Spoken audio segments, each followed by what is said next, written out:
Huli Camp, Bunso Migs Malino hinalikan ng babaeng ito, sino siya ating kilalanin.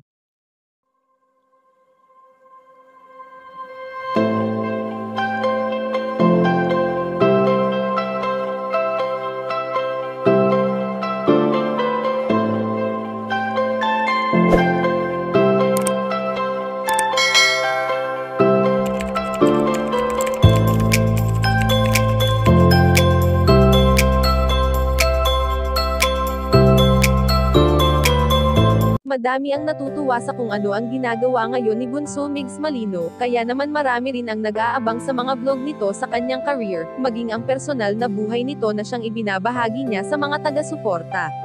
Kung ating mapapansin na nitong taon ay sunod-sunod na blessings ang natatanggap ng binata, na alam naman natin na deserve niya ang lahat ng ito. Sa lahat nga ng mga parangal na natatanggap ng binata, ay palagi niyang banggit ang pasasalamat sa mga taong patuloy na sumusuporta sa kanya, maging sa kanyang pinakamamahal na katambal na katulong niya noon sa kanyang mga ginagawang content, dahil aminado rin si Bunso Migs Malino na kung hindi dahil sa yumaong si Cutie Mahal, ay wala siya sa kung nasan man siya sa ngayon. Hindi naman lingid sa ating kaalaman kung gaano kabusilak ang puso ng binata, bukod sa pagiging mabuti nito ay sadyang napakaalaga niya at napakalambing sa mga taong nasa paligid niya.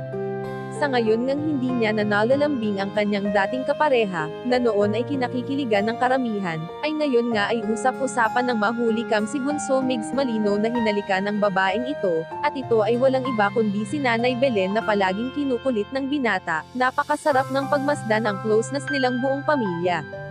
Kayo mga kachika, anong masasabi nyo dito? Please leave the comment and don't forget to subscribe.